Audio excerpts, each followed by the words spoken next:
morning, everyone. Good evening, good afternoon, wherever you are, and welcome to this week's Weekly Energy Boost.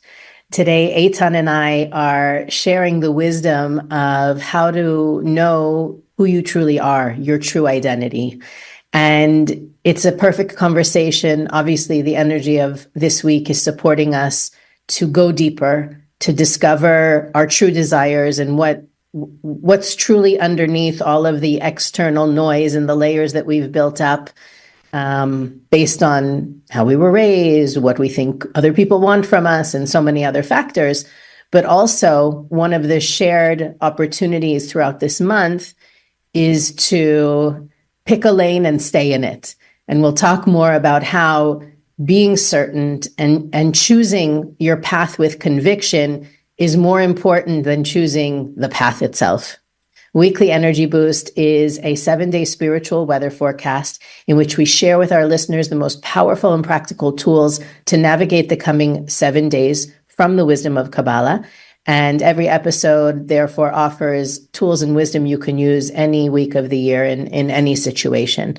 And this week is still, as we talked about last week, the midst of a really powerful and influential period in which we're setting up the course of the year to come. We're laying the blueprint of the structure we're creating for the year to come.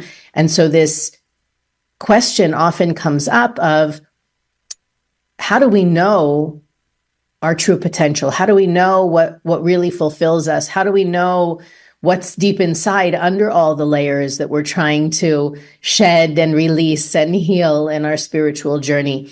So we're starting this week's conversation from that question of, who are we really? And how do we even begin to find out who we are in our core, truly and deeply? I love this topic because we all using the terminology, that's what I want, that's what I feel, that's what will make me happy.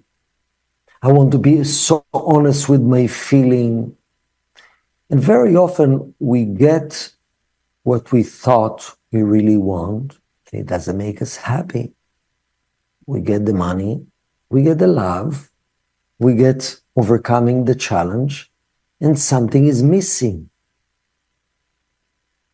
What does it mean something is missing? It means I'm still not fulfilling the real identity, the real me beneath the layer. So Rav Ashlag, one of the greatest Kabbalists, defined what is the real me is something that stays forever. What is the illusionary me? Something that is temporary. So he's saying, there's two sides to all of us. The part of us that stays forever is our soul. What is the real desires of the soul? Desire to get closer to the Creator. Desire to be a pure giver without agenda. Desire to elevate other people.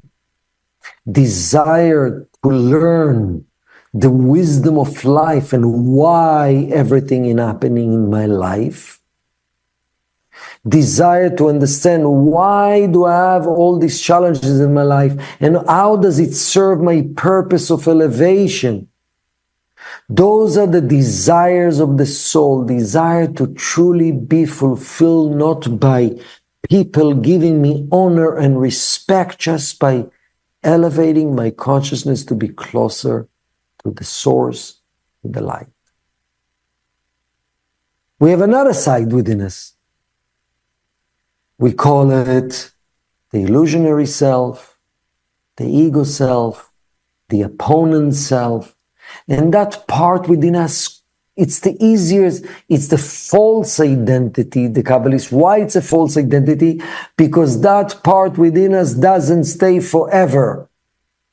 It was created in this world just to challenge us to grow, period.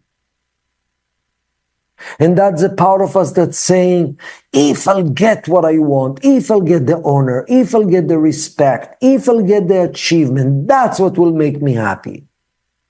If I will be liked, that's what will make me happy. If everybody will recognize I'm such a hero, that's what will make me happy. When I'll prove them wrong, that's what will make me happy. When I'll be right and they'll be wrong, that's what will make me happy. When I win, that's what will make me happy. And it never makes us truly happy. Not because it's not spiritual, simply because it's not the real us.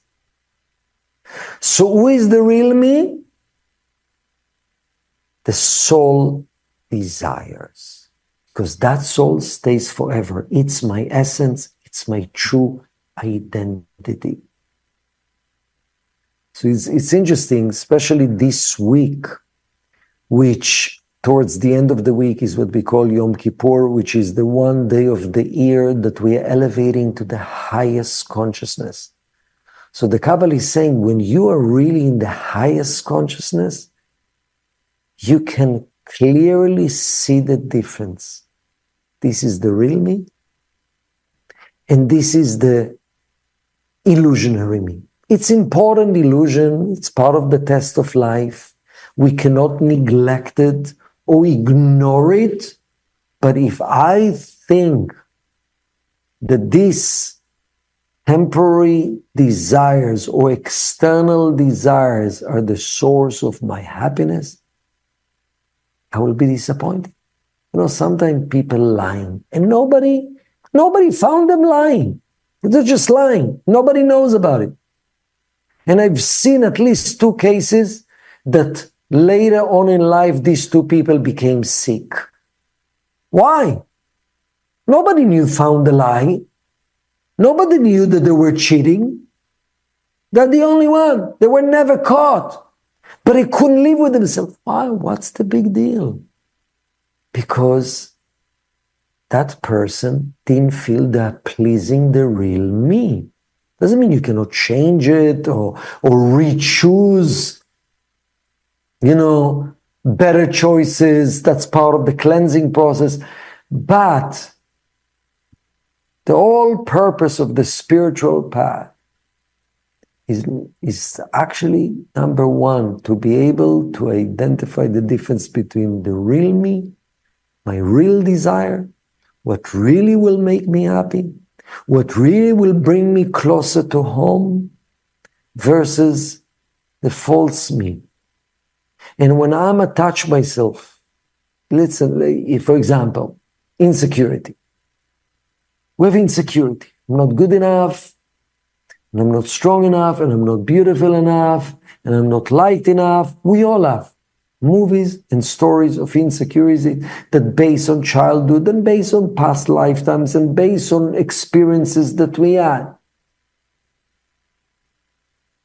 And our ego tells us, if you're going to achieve this financial goal, if you actually will be able to overcome this external challenge, then you'll feel secure. Then you'll get rid of that need for security or need for self-esteem. Really? Look at your own life. When you were driven by insecurity, and would the insecurity push you reactively to do 1, 2, and 3 in order to feel better about yourself? Yeah, for a minute it felt better. Did it really feel better? And the reason why not, because that's not my true desire. I need to deal with those desires, but that's not my true identity and true desire. As I'm listening to you, I'm thinking how earth-shattering the last 5 minutes may have been for some people who have based their profession on the external desires. Maybe they picked their spouse, driven by the external or illusionary version of themselves. And again, as you said, it's not bad or good. We need both, but we want one to control the ship more than the other, right? Exactly. How is it even possible without wiping out everything that exists or that's existing because of those decisions based on illusionary desires, temporary desires? And sometimes temporary means a year or 5 years. It's not just instant gratification. It's, when I retire, right? Retiring is something that people work toward for many years, and they get there and it's not what they thought it would be, right? And I think one of the words is, to consider some of those illusionary choices is to think about things that are time related, right? Like something that you'll achieve or you'll experience or enjoy 20 years from now is not something. I guess maybe my concern is that it sounds like we should demolish anything based on illusionary desires or undo them and then reboot, focusing on only the desires of my soul. So maybe it's two questions. It's, what do we do if we realize that things that are important to us may have been based on, or initially we brought them into our lives from a temporary fulfillment place? And two, how can we distinguish some positive temporary desires can look like desires of the soul? So that's a good question. So I'll give practical example. First, how can we demolish the past or the illusion? We're not meant to demolish the past. Sometimes it's also the present. Exactly. So the idea is that spiritual growth, it's a cleansing process. It's actually how are you handling the tests of today? Let's say we had, Kabbalah is saying, at least 101 tests a day. Now we had 110 tests a day. The tests to fulfill the desires of my illusionary self versus my true essence, my soul. So every time you choose soul over it, you strengthen your attachments, your feelings of the true self. And you started to be gradually more, it still will be the illusionary self, but less controlling you. And it's a gradual process, and you can start it today. For example, yesterday, I felt emotional pain about mistake that I've done. Okay? So, let me give pride. So I felt it, and I felt it in my belly. Okay? Physically and emotion. What is the emotion that I felt? Shame. Shame. Now, here is the two desires. My illusionary desire is saying, how can I get rid of this feeling? How can I get rid of this pain? Maybe I'll say this, maybe I'll say that, maybe I'll fix the problem by doing that, because my illusionary self is interested. I don't want any discomfort. I don't want any pain. My soul then I ask myself a simple question. I quiet myself. I say, what do I really want? My soul told me, what you really want is growth from this experience. Accept the mistake. Even though it's still painful, actually breathe into it and accept it. And actually what my soul told me in the real voice is, by accepting this temporary discomfort, you are actually getting closer to the light, getting closer to the source, getting closer to growth and to real fulfillment, not just relief from shame, by fixing it, by apologizing reactively without really going through a healthy process. So for me, the desire of the illusionary self is just relief of discomfort. The desire of my soul is growth, elevation, become a better person, learn true lessons about yourself. Allow yourself to immerse with this enormous positive energy called the light force that is already within you, which is so much more than these little crumbs of light we get with the temporary fulfillments that we get. So really the base of these two desires, one is growth, elevation, lasting fulfillment, our soul, and the other side of ourselves, it's about just feel good. Just feel good for a second. My soul also wants to feel good, but in a really more lasting and deeper way. So we can start it today. The mere fact that maybe it rings truth to us because I'm ready to take the journey today. That's all purpose of the teachings of Kabbalah. Identify those moments you can choose soul over illusion. Now, do we need to take care of our body? Absolutely yes.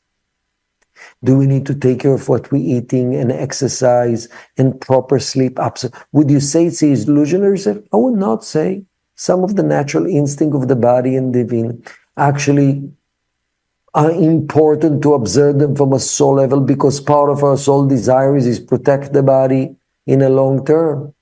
And is it important to look good to a degree? Yes, as long as it doesn't overwhelm you and control you and there's nothing else exists. So we do need to learn the balance also. There is room for the temporary self as well.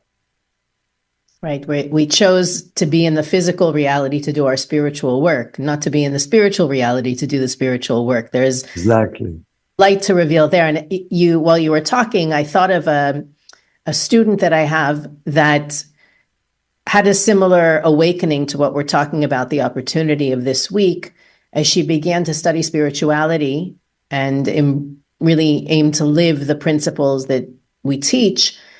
She felt like she's wasting her time in her job, and said, maybe I'll become a Kabbalah teacher, maybe I'll become a therapist. I have to find a way to truly help people. And if I remember right, it was retail, but in management, not even actually selling products or clothing or whatever it was. It was more a higher level in a company. And it opened up a beautiful conversation about how it doesn't matter where you are in any given moment. You can always choose soul over the illusionary self. You can be in a conference call, in a meeting, even selling clothing or products. There's always that push and pull between the two aspects of ourselves. And rather than say, okay, as I said before, I'm going to quit and just, leave my career path behind and find a service-based profession to be in. But what happens to the potential light and the elevation and the growth that's waiting in her building, in the office, with her coworkers? And it really helped to create not only a shift for her, but what she was able to do was pass that shift down to her team and who she worked with, so that it wasn't only, how can I reveal the light of the Creator and the light of my soul in my next phone call, in my next meeting, when I set my yearly goals and all those things. It helped her to shift the attitude of the whole group of people that she worked with, because they were very focused on temporary goals, temporary fulfillment, making management happy or keeping things looking good so that nobody pays too much attention to what's going on there. So I think it's a good example, because it's not about quitting or moving to an impoverished country and sharing with people who have less. There is light you can reveal, at the grocery store, at the gas station, you can always be choosing to listen to and fulfill the soul's desires, no matter where you are and who you're with. And that, I think, is the difficult part, being able to, in the moment, quiet yourself, like you said, sit for a second and tap into that voice. That's one of the reasons the Kabbalists teach challenges come to an individual, is not so that we'll externally try and fix or manage or correct what's going on externally, but so that we'll turn inward and develop that relationship with our soul, with the light of the Creator within us, and have more of those conversations. So it's a beautiful, as we build up to Yom Kippur on Saturday, and that's considered by the Kabbalists to be the highest day of the year, the most positive day of the year, because of where we get to elevate from. And then by really looking at every opportunity this week as an opportunity to elevate, as an opportunity to tap into our true identity, our true selves, it can create a shift that lasts the whole year, for sure. Beautiful. Last thing I'll say about it, just remind me about how do you practice this in regular business? So once I had a meeting, motivational meeting, spiritual coaching for a team of dozen salesmen in a tech company. And after discussions, people actually realized the most successful salesmen are those who, yes, they have a desire to sell a product, but actually they deciding that no matter what, I'm here to give energy, to give opportunity, and I'm not attached to the results. So while they have a desire to sell the product, but the overall desire that actually that's what makes them happy, to give energy in the meeting, to give service, to give opportunity, to support, to assist, to add value, and let go. And those are the people that are the most successful. Because if you are there flying for a meeting, for 3 hours meeting, you flew 2 hours flight, and afterwards you feel major rejection. So it means you failed because the customer didn't buy. But if you connect to your soul desire, I'm here for a reason, I'm not sure exactly what, I'm here to give energy no matter what. You never fail. You just planted a seed of blessing, of abundance. How it will come back doesn't matter. So are you letting just your illusionary desire? The temporary desire is also important, but just that to drive your life? Or doesn't matter, as you said, Elisheva, if it's business, if it's an office, it's just selling coffee. Imagine your goal is to give energy. The coffee is just a 1% vehicle to do it. The funny thing, I'm laughing that you're saying that, because when I was much younger, before I was working in the center, I worked at a restaurant, and I was already studying Kabbalah at the time. And I decided that the reason that I'm there, I was motivated by other reasons to work. But I said, while I'm here, I'm going to use this as a way to practice everything I'm learning in my Kabbalah studies. And I said, everybody that walks in, okay, they're hungry or they're here to pick up food. They're calling to order. I want to make sure that after I've dealt with them, they're having a better day. They're happier. They feel better, whatever it is. So what usually happens, by the way, in those situations, like you said, will it come back to me? You don't get to see it, right? The other person doesn't come back afterwards and say, thank you for being so nice. You made my day, right? It's like a takeout restaurant. It wasn't a place that you build relationships with people. So one day somebody called to place an order, and I said, hello, can I help you? And they said, are you the one who smiles all the time? And it was like, one of those messages from the Creator that, it does make a difference. And it does, I am adding value. It's not, for me, it wasn't about, do I sell the food or do I not sell the food? I was just the cashier. But the fact that after a person interacts with me, they're more elevated than they were before the interaction. That's a simple and very small way to practice fulfilling the desire of the soul. Because I think one of the hardest things, and I don't know if you have any thoughts to share on the idea, but one of the hardest things when you begin this awareness, I have two aspects to myself and I want one to dominate the other, is sometimes there's scenarios where it's not always clear which part of me I'm listening to right now, or which part of me is telling me to do X, Y, or Z. Do you have any guidelines or really just few ways to check yourself that you're listening to your true you, your soul you versus the illusionary you? depend on the person. If you're a Libra, for example, and you always will doubt, should I go right or should I go left? So my recommendation very often is whatever you choose, just do it with certainty, with all your soul, with all your heart, and decide that I'm infusing my soul, my love energy all the way. Because if you're constantly staying doubt, maybe it was the wrong thing, second guessing yourself, I probably should have done the other thing, something goes wrong, you see I made a mistake. So very often, I don't know exactly what's the right thing, but I'll choose what this for now, when I don't have clarity, but I choose to inject love and certainty all the way that this, after I'm doing it, I need to be one with it. Part of soul choice is to become wholeheartedly invested in what I'm doing. So that's one tip around that. It's so true. And it's also relevant, even if you're not Libra, as this month influences us with the Libran tendencies, you might find that you're more indecisive than usual, or paths don't seem as clear as they normally are. You may be facing a decision right now that normally it's so clear to you what the next step is, and you feel like you're not sure.